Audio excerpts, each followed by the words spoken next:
Gue nggak kenal ini pemain. Akhirnya gue cek, ternyata ini pemain sebenarnya winger. To win. So, how many points can be obtained? The objective is 6. Unlucky, but that's part of football and I try to recover as fast as possible. Nah, hari ini jam 22.30 bersiap untuk take off, berangkat menuju Berita utama sepak bola hari ini. Erick Thohir akui hanya di eranya tenis dan futsal ciptakan sejarah. Kalah telak dari Cina dengan skor gila, pemain timnas bercita-cita masuk klub lokal saja. Sering jadi kontroversi kehadiran Mads Hilgers di edisi 2026 dan Piala Asia 2027 masih abu-abu. Dinilai cukup berat, target baru PSSI pada John Hartman resmi diumumkan. Simak sampai habis agar tidak ketinggalan berita penting seputar timnas dan berita olahraga menarik lainnya.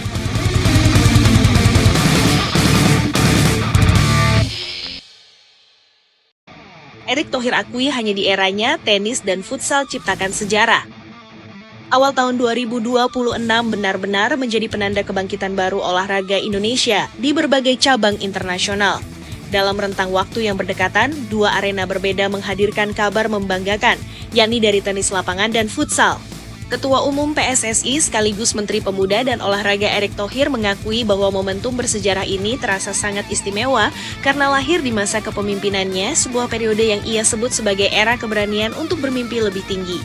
Ia menegaskan bahwa para atlet Indonesia tidak pernah berjalan sendirian, sebab negara melalui pemerintah selalu berusaha hadir di garis terdepan untuk memberikan dukungan moral maupun kebijakan yang berpihak kepada perkembangan prestasi.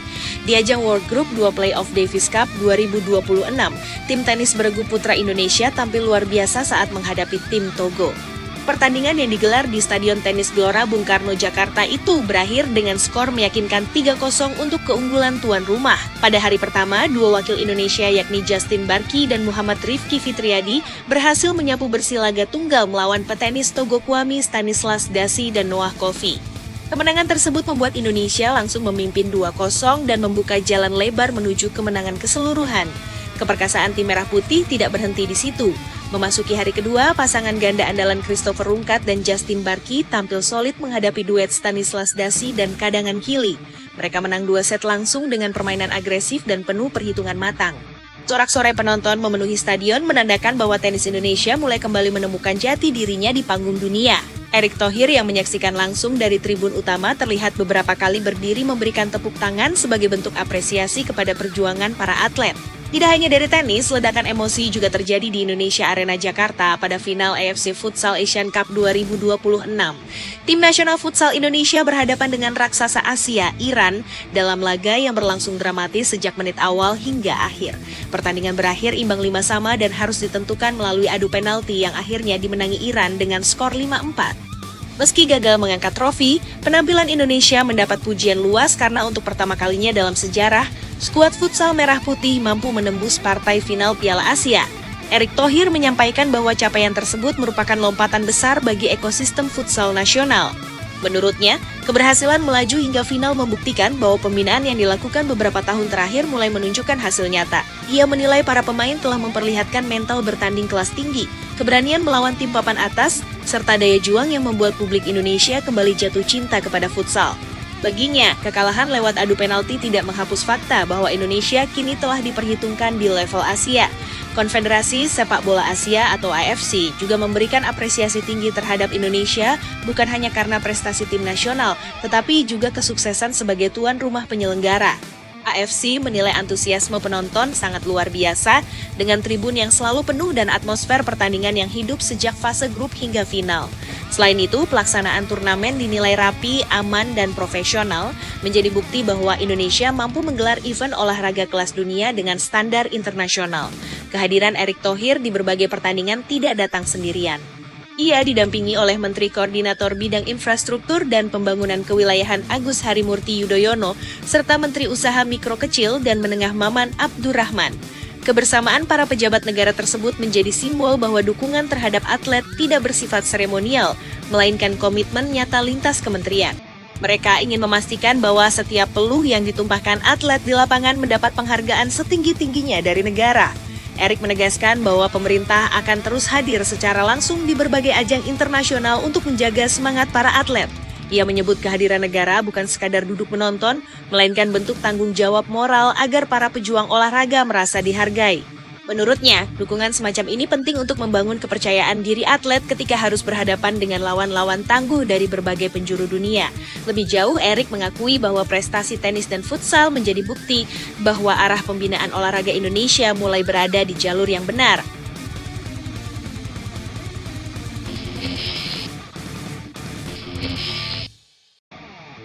Kalah telak dari Cina dengan skor gila, pemain timnas bercita-cita masuk klub lokal saja. Kekalahan telak yang dialami timnas Indonesia U17 saat menghadapi Cina menjadi pukulan keras bagi sepak bola usia muda tanah air. Dalam laga uji coba internasional yang berlangsung di Stadion Indomilk Arena Tangerang, skuad Garuda Muda harus menerima kenyataan pahit takluk dengan skor 0-7. Hasil tersebut memunculkan berbagai reaksi, mulai dari evaluasi teknis hingga kegelisahan masa depan para pemain yang baru menapaki karier profesional. Sebanyak 28 pemain sebenarnya telah dipersiapkan secara serius oleh tim pelatih untuk menghadapi 2 pertandingan persahabatan melawan China. Agenda ini merupakan bagian penting dari rangkaian persiapan menuju Piala Asia U17 tahun 2026. Mayoritas nama yang dipanggil kali ini merupakan wajah baru hasil pemantauan panjang dari kompetisi Liga Indonesia, berbagai akademi, serta beberapa talenta yang sedang berkarier di luar negeri. Banyak pengamat menilai kekalahan ini bukan semata soal hasil, melainkan cermin dari sistem kompetisi dan metode latihan yang harus segera dibenahi. Di tengah kekecewaan tersebut, muncul kisah menarik dari salah satu pemain muda Bali United, Keanu Sanjaya, yang juga masuk dalam daftar pemanggilan skuad Garuda Muda. Gelandang berbakat ini sebelumnya tampil impresif di ajang Elite Pro Akademi Liga 1 musim 2024 hingga 2025. Berkat penampilan konsisten dan kepemimpinannya sebagai kapten, ia berhasil menyabet gelar pemain terbaik kompetisi. Perjalanan Keanu tidak selalu mulus. Bali United U16 memang gagal meraih gelar juara setelah hanya finish di peringkat keempat pada akhir turnamen. Meski begitu, penghargaan individu yang diterimanya menjadi bukti bahwa kerja keras tidak pernah mengkhianati proses. Sejak bergabung dengan Akademi Bali United pada tahun 2022, ia terus menunjukkan perkembangan signifikan dari kategori U14 hingga kini menjadi motor permainan tim U16. Keanu menaruh mimpi besar dalam karier sepak bolanya.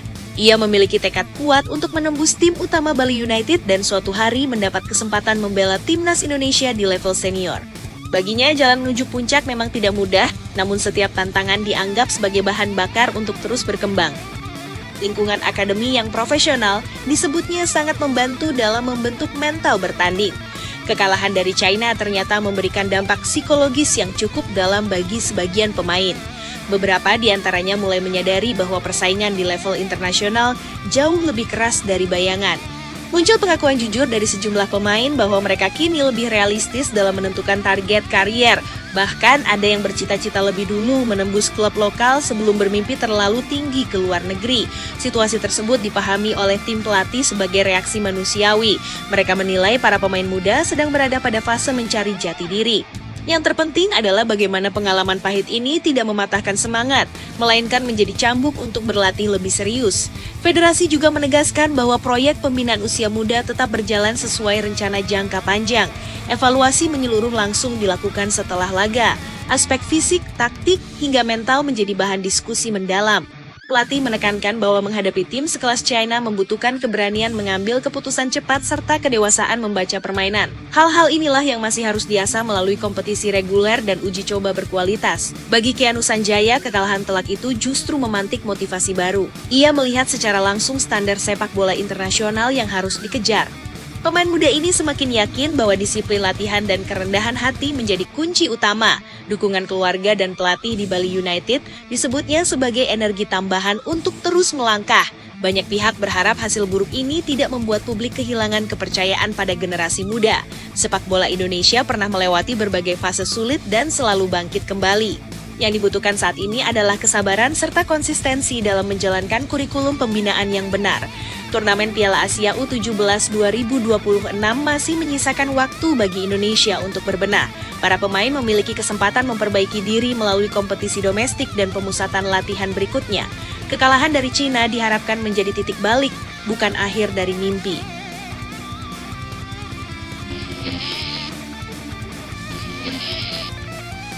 Sering jadi kontroversi kehadiran Mads Hilgers di edisi 2026 dan Piala Asia 2027 masih abu-abu.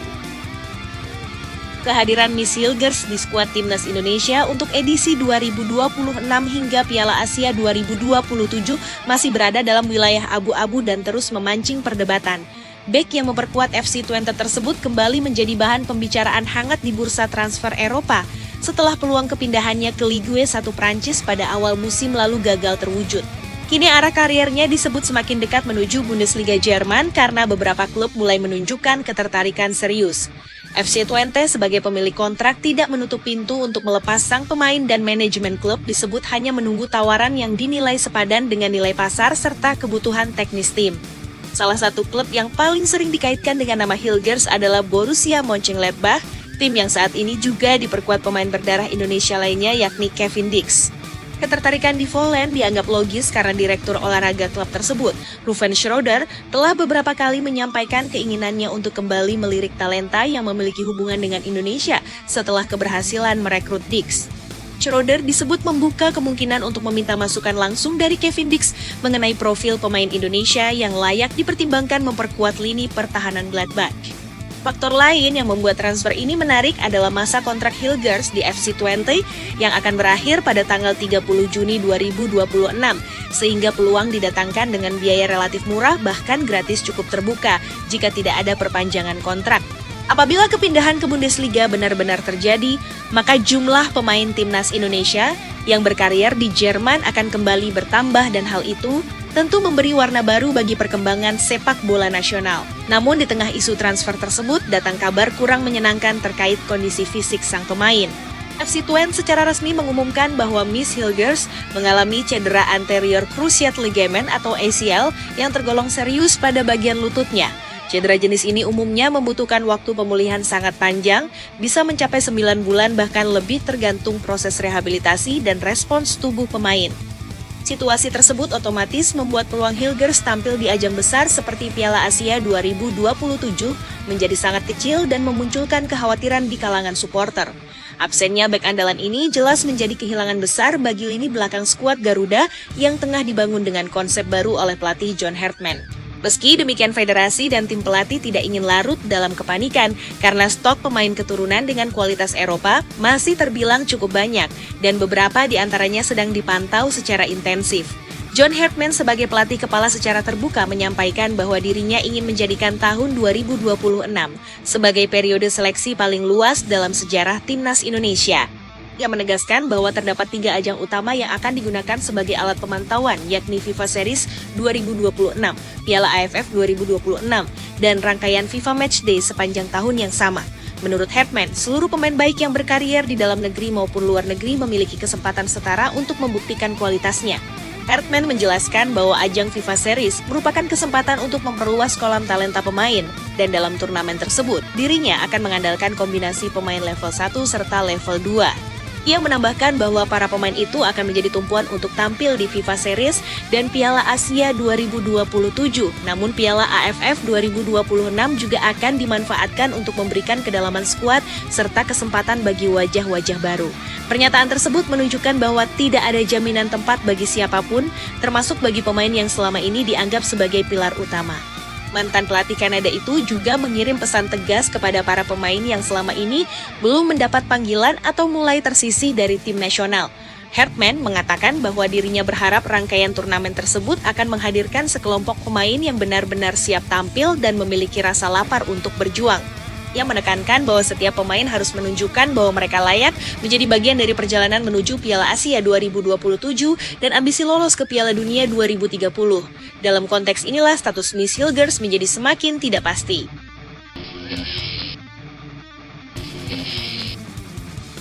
Di satu sisi kualitas dan pengalamannya di Eropa sangat dibutuhkan. Namun di sisi lain cedera panjang membuat tim pelatih harus menyiapkan skenario alternatif. Beberapa nama bek dari kompetisi top Eropa mulai dimasukkan dalam daftar pantauan sebagai opsi pengganti sementara. Publik pun terbelah antara tetap menunggu Hilgers pulih atau mulai membangun pertahanan dengan komposisi baru tanpa bergantung pada satu pemain. Perdebatan semakin ramai karena sebagian pihak menilai kehadiran Hilgers kerap memicu kontroversi, baik terkait komitmen, jadwal bergabung, maupun proses adaptasi taktik. Ada yang berpendapat bahwa timnas Indonesia harus berani bergerak tanpa menunggu satu figur saja, sementara kubu lain yakin bahwa kualitas Hilgers terlalu berharga untuk diabaikan. Semua dinamika ini membuat masa depannya di tim nasional benar-benar berada di wilayah abu-abu. FIFA Series 2026 yang akan berlangsung pada bulan Maret mendatang menjadi panggung pertama bagi era baru kepelatihan John Hartman. Indonesia akan bertindak sebagai tuan rumah dengan menghadapi Bulgaria dan Saint Kitts serta Nevis. Turnamen ini diproyeksikan sebagai titik awal pembentukan kerangka tim menuju Piala Asia 2027. Apakah Miss Hilgers masih akan menjadi bagian dari rencana besar tersebut atau justru tergeser oleh wajah baru? Jawabannya baru akan terlihat seiring perjalanan waktu dan proses pemulihan sang pemain. Di tengah ketidakpastian tersebut, publik sepak bola Indonesia terus mengikuti setiap perkembangan yang terjadi dari hari ke hari. Karena posisi Miss Hilgers bukan sekadar pemain biasa, melainkan figur yang selama ini dianggap sebagai salah satu fondasi pertahanan modern timnas Indonesia. Banyak analis menilai bahwa karakter bermain Hilgers yang tenang, kuat dalam duel udara, dan memiliki kemampuan membaca permainan di atas rata-rata menjadi alasan mengapa namanya selalu ditempatkan sebagai prioritas oleh pelatih sebelumnya maupun oleh John Hartman saat ini. Namun realitas jangka panjang memaksa semua pihak untuk berpikir lebih realistis dan tidak menggantungkan masa depan tim hanya kepada satu individu saja. Dalam beberapa diskusi internal yang beredar di kalangan pengamat, muncul gagasan bahwa momentum ini justru bisa dimanfaatkan untuk mempercepat regenerasi di sektor belakang. Beberapa bek muda yang tampil konsisten di Super League mulai dilirik sebagai alternatif jangka menengah.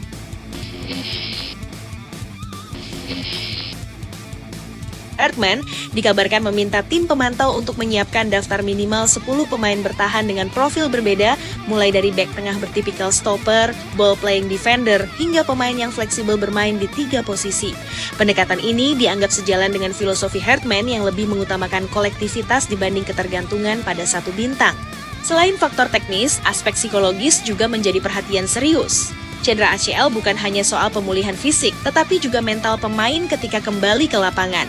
Banyak contoh pesepak bola kelas dunia yang membutuhkan waktu lama untuk menemukan kembali performa terbaik setelah operasi. Karena itu, tim medis PSSI disebut terus berkomunikasi dengan pihak FC20 untuk memantau setiap tahapan rehabilitasi Hilgers. Federasi ingin memastikan bahwa jika suatu hari sang pemain kembali dipanggil, kondisinya benar-benar siap 100% tanpa risiko kambuh. Sementara itu, kompetisi domestik Indonesia memasuki fase krusial dan menjadi laboratorium utama bagi Hartman. Setiap pekan pelatih asal Inggris tersebut menerima laporan detail mengenai performa pemain lokal maupun naturalisasi yang tampil di liga. Ia berulang kali menegaskan bahwa pintu tim nasional tidak pernah tertutup bagi siapapun yang menunjukkan perkembangan signifikan. Prinsip meritokrasi ini membuat persaingan semakin sehat dan mendorong pemain untuk terus meningkatkan standar permainan. Dalam berbagai kesempatan, Hartman juga menyampaikan bahwa target besar Indonesia tidak hanya berhenti di Piala Asia 2027, tetapi berlanjut hingga mimpi tampil di Piala Dunia 2030. Untuk mencapai level itu, menurutnya dibutuhkan struktur tim yang kokoh, kedalaman skuad, serta mental pemenang yang dibangun sejak sekarang. Ia menyebut bahwa perjalanan panjang ini tidak boleh terganggu oleh satu masalah, termasuk absennya seorang pemain penting seperti Hilgers. Dari sisi supporter, muncul dua arus pendapat yang sama-sama kuat. Kelompok pertama tetap berharap Hilgers menjadi pusat proyek jangka panjang karena rekam jejaknya di Eropa dianggap memberi jaminan kualitas. Mereka percaya bahwa menunggu pemulihan sang bek adalah keputusan paling rasional. Sementara kelompok kedua lebih memilih fokus pada pemain yang tersedia saat ini dan tidak ingin lagi mengulang pengalaman masa lalu ketika timnas terlalu bergantung pada figur tertentu. Perdebatan itu semakin memanas menjelang FIFA Series karena turnamen tersebut akan menjadi etalase pertama wajah baru timnas Indonesia tanpa kehadiran beberapa pilar lama.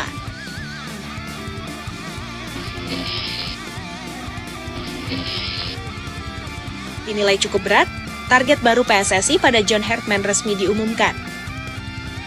PSSI memasang target ambisius kepada pelatih baru timnas Indonesia John Hartman dan keputusan itu resmi diumumkan sebagai arah besar sepak bola nasional menuju masa depan.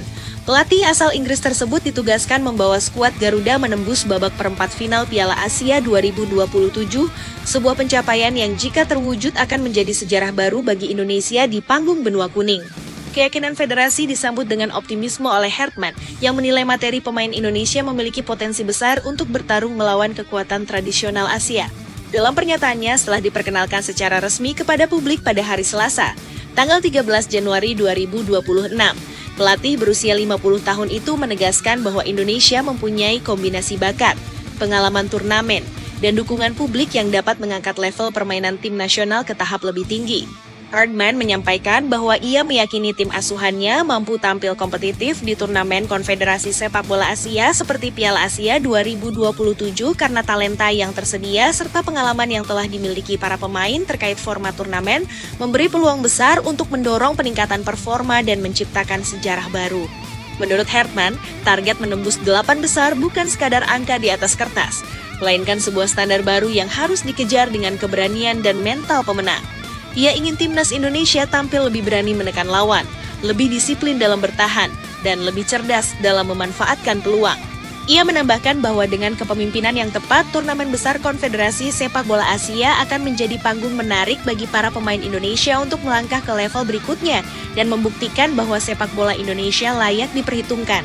Piala Asia 2027 sendiri dijadwalkan berlangsung di Arab Saudi, mulai tanggal 15 Januari hingga 8 Februari 2027.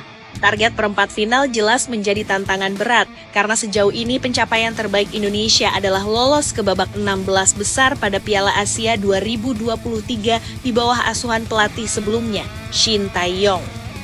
Namun federasi menilai bahwa dengan perkembangan pemain naturalisasi, peningkatan kualitas liga domestik, serta pengalaman tampil di kualifikasi Piala Dunia, mimpi tersebut tidak lagi terdengar mustahil. Optimisme Herdman mendapat sambutan positif dari para pemain inti timnas Indonesia. Melalui kanal resmi tim nasional, Kapten Jay Itzes menyebut kehadiran Herdman sebagai awal perjalanan baru yang penuh harapan dan seluruh pemain siap bekerja keras untuk membuat sejarah bersama pelatih anyar itu. Kevin Dix dan Maarten Paes juga menyampaikan semangat serupa dengan menegaskan bahwa ruang ganti berada dalam suasana antusias dan seluruh skuad bertekad mengejar mimpi besar yang dicanangkan federasi. Selain Piala Asia 2027, Herdman juga dibebani target menjuarai Piala AFF 2026, sebuah gelar yang telah lama diimpikan publik Indonesia. Agenda terdekat timnas Indonesia adalah mengikuti FIFA Series pada tanggal 23 hingga 31 Maret 2026. Kemudian dilanjutkan FIFA Matchday pada bulan Juni, September, Oktober, dan November di tahun yang sama. Rangkaian agenda tersebut akan menjadi fondasi penting untuk membangun kerangka tim menuju target besar di Piala Asia 2027. Era John Herdman pun resmi dimulai dengan ekspektasi tinggi dan sorotan luas dari masyarakat sepak bola. Selain Piala Asia 2027, Piala AFF juga menjadi topik hangat karena turnamen kawasan Asia Tenggara itu kerap dianggap sebagai barometer awal kekuatan timnas Indonesia. Herdman belum membeberkan strategi rinci untuk menjuarai Piala AFF maupun langkah detail di Piala Asia 2027 karena prioritas utamanya saat ini adalah memastikan para pemain, termasuk diaspora baru, dapat merasakan atmosfer dan format turnamen yang menurutnya sangat krusial untuk membangun pengalaman serta disiplin kolektif. Ia menjelaskan bahwa sebagian pemain memang telah merasakan kualifikasi Piala Dunia. Namun bagi pemain diaspora yang baru bergabung, mereka harus terlebih dahulu memahami ritme turnamen, tekanan pertandingan beruntun, serta tuntutan bermain untuk negara yang berbeda dengan atmosfer kompetisi klub. Herdman menilai Piala AFF dan Piala Asia sebagai kesempatan emas untuk mendorong sepak bola Indonesia naik kelas, sekaligus membuka peluang mencetak sejarah yang selama ini hanya menjadi impian.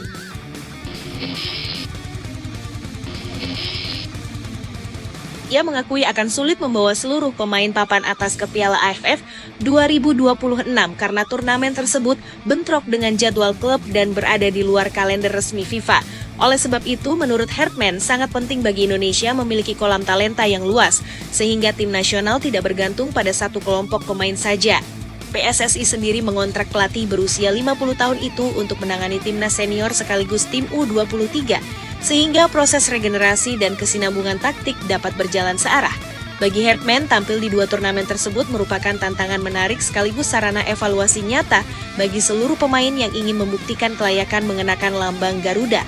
Piala AFF dan Piala Asia akan menjadi pengalaman baru bagi sebagian pemain diaspora yang belum pernah merasakan turnamen antar negara di Asia Tenggara maupun Asia secara keseluruhan. Herdman tetap optimistis Indonesia dapat bersaing khususnya di level Asia karena ia melihat keberanian, kecepatan, dan semangat pemain Indonesia sebagai modal penting. Ia menyatakan bahwa jika Indonesia mampu kompetitif di turnamen Konfederasi Sepak Bola Asia dengan bakat yang tersedia serta pengalaman mengenai format turnamen, maka langkah lebih jauh sangat mungkin diraih. Menurutnya, kunci utama bukan hanya taktik di atas lapangan, melainkan kesiapan mental dan keberanian melihat potensi sebenarnya dari skuad yang ada. Dengan kepemimpinan yang tepat dan pengalaman bertanding di turnamen besar, para pemain akan terdorong untuk berkembang menjadi generasi yang lebih matang. Hartman juga menekankan bahwa yang terpenting bukan sekadar bermain cantik, tetapi kemampuan memenangkan pertandingan karena dari situlah sebuah negara dapat mengukur posisi sebenarnya dan mengambil langkah berikutnya. Piala AFF 2026 dijadwalkan berlangsung pada tanggal 24 Juli hingga 26 Agustus, sementara Piala Asia 2027 yang diikuti 24 tim akan digelar di Arab Saudi pada tanggal 15 Januari hingga 8 Februari 2027. Ia kembali menegaskan bahwa keterbatasan waktu dan komitmen klub membuat mustahil membawa seluruh pemain lapis pertama dan kedua ke Piala AFF. Para pemain memiliki kewajiban profesional kepada klub masing-masing dan situasi tersebut berada di luar kalender FIFA, sehingga pelatih harus realistis menyusun skuad. Menurut Hartman, Piala AFF justru menjadi ajang ideal untuk mengukur kedalaman skuad timnas Indonesia dan melihat siapa saja pemain yang siap melompat ke level lebih tinggi. Dari turnamen itu, ia akan menyiapkan kerangka menuju seri FIFA 2026 pada tanggal 23 hingga 31 Maret 2026. Termasuk memberi kesempatan lebih besar kepada pemain muda yang selama ini menunggu panggilan. Ia menyebut proses tersebut akan dilakukan dengan skala yang jauh lebih besar dan lebih terstruktur dibanding era sebelumnya. Pengalaman itu, kata Hartman, serupa dengan yang ia jalani saat melatih tim nasional di kawasan CONCACAF ketika ia sering harus mengandalkan pemain lokal dan skuad yang lebih luas karena keterbatasan akses terhadap bintang utama. Pada masa itu, ia tidak selalu bisa mendatangkan nama besar seperti Alphonso Davies atau Jonathan David, sehingga ia harus memaksimalkan pemain lokal, memperluas kolam talenta, dan belajar dari situasi turnamen untuk membangun tim yang tangguh. Dukungan federasi terhadap Hartman juga terlihat dari rencana modernisasi pusat latihan, peningkatan kualitas sport science, serta kolaborasi lebih erat dengan klub-klub Liga Indonesia. PSSI menilai bahwa target perempat final Piala Asia 2027 tidak bisa dicapai hanya dengan mengandalkan nama besar pelatih, tetapi memerlukan ekosistem yang sehat dari usia muda hingga senior. Program pemantauan pemain di luar negeri akan diperkuat, sementara kompetisi kelompok umur bakal diselaraskan dengan kebutuhan gaya bermain tim nasional. Hartman menyambut rencana tersebut dan menilai Indonesia sedang berada di momen yang tepat untuk melakukan lompatan besar. Publik sepak bola tanah air kini menunggu langkah nyata sang pelatih dalam beberapa bulan ke depan. Setiap pemanggilan pemain, setiap uji coba, dan setiap keputusan taktik akan menjadi bahan diskusi luas. Target yang dinilai cukup berat itu justru dipandang sebagai bahan bakar untuk memacu keberanian baru. Di ruang ganti tim nasional, semangat untuk membuktikan diri mulai terasa, dan para pemain memahami bahwa era baru telah dimulai dengan tuntutan lebih tinggi.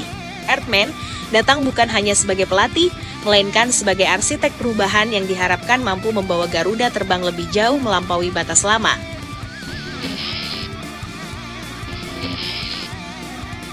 Kepercayaan yang diberikan kepada John Hartman perlahan mulai mengubah cara pandang banyak pihak terhadap masa depan timnas Indonesia. Di lingkungan federasi muncul keyakinan bahwa proses yang sedang dibangun tidak lagi bersifat jangka pendek, melainkan proyek panjang yang melibatkan pembinaan usia muda, penguatan karakter pemain, serta penataan ulang identitas bermain. Hartman disebut ingin menanamkan gaya yang lebih modern dengan tekanan tinggi, transisi cepat, dan keberanian menguasai bola, sesuatu yang selama ini belum konsisten terlihat pada skuad Garuda. Para asisten pelatih mulai memetakan profil setiap pemain, bukan hanya dari kemampuan teknis, tetapi juga aspek psikologis dan kedisiplinan di luar lapangan. Federasi menilai pendekatan tersebut penting agar tim nasional tidak sekadar mengandalkan bakat alam, melainkan memiliki fondasi ilmiah seperti yang diterapkan negara-negara maju. Di sisi lain, perhatian publik tertuju pada bagaimana Hartman akan memadukan pemain lokal dengan para diaspora yang tersebar di Eropa. Selama beberapa tahun terakhir, Indonesia memang mengalami gelombang naturalisasi yang membawa warna baru di ruang ganti. Namun tantangan sesungguhnya adalah membangun chemistry di antara pemain yang tumbuh dari kultur sepak bola berbeda. Hartman dikabarkan telah meminta tim analis untuk menyiapkan program integrasi khusus agar para pemain baru dapat memahami filosofi tim dengan lebih cepat. Ia juga menekankan pentingnya komunikasi intens antara pelatih, pemain, dan klub agar setiap pemanggilan tidak menimbulkan gesekan kepentingan. Bagi Hartman, kekuatan Indonesia justru terletak pada keberagaman latar belakang tersebut apabila dikelola dengan benar. Rencana pemusatan latihan jangka panjang juga sedang disusun. Federasi ingin memastikan bahwa setiap jeda internasional dimanfaatkan maksimal, tidak hanya untuk pertandingan uji coba, tetapi juga untuk pendidikan taktik dan pembentukan kebiasaan profesional. Hartman disebut menginginkan standar yang sama antara latihan tim nasional dan klub-klub Eropa, tempat para pemain berkarier. Ia percaya bahwa detail kecil seperti pola makan, jam istirahat, hingga cara pemulihan setelah laga dapat menentukan perbedaan antara tim biasa dan tim pemenang.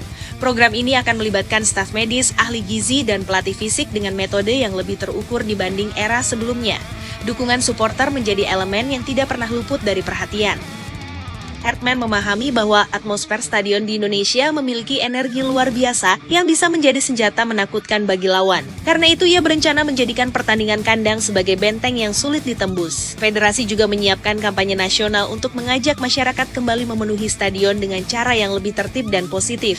Sinergi antara tim dan pendukung diyakini akan mempercepat adaptasi para pemain muda yang baru pertama kali merasakan tekanan membela negara. Beberapa pengamat menilai target perempat final Piala Asia 2027 memang terdengar berat, namun bukan mustahil apabila melihat perkembangan beberapa tahun terakhir. Indonesia kini memiliki lebih banyak pemain yang tampil di Liga Eropa, infrastruktur latihan mulai membaik, dan pengalaman internasional semakin sering didapat. Hartman ingin memanfaatkan momentum tersebut sebelum generasi emas yang ada melewati usia puncaknya.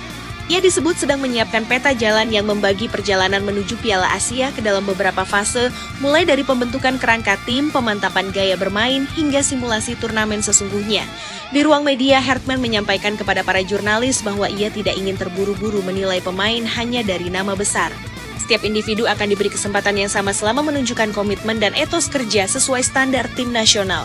Pernyataan itu disambut positif oleh banyak pemain Liga Indonesia yang merasa pintu kembali terbuka. Kompetisi domestik pun diprediksi akan semakin ketat karena para pemain berlomba menarik perhatian pelatih baru. Klub-klub mulai meningkatkan kualitas latihan demi memastikan aset mereka mendapat tempat di skuad Garuda. Selain aspek teknis, Hartman juga menaruh perhatian pada pembentukan karakter. Ia meyakini tim yang kuat lahir dari mental yang tangguh dan rasa kebersamaan yang kokoh. Dalam beberapa pertemuan internal, ia menekankan bahwa pemain Indonesia harus berani bermimpi besar tanpa kehilangan kerendahan hati. Federasi mendukung pendekatan tersebut dengan menghadirkan sesi motivasi dan pendidikan kepemimpinan bagi kapten serta pemain senior. Tujuannya agar ruang ganti memiliki figur panutan yang mampu menjaga stabilitas ketika tim berada dalam tekanan. Perjalanan menuju Piala Asia 2027 masih panjang dan penuh rintangan. Indonesia harus melewati berbagai laga uji coba, turnamen regional, serta tantangan jadwal yang padat.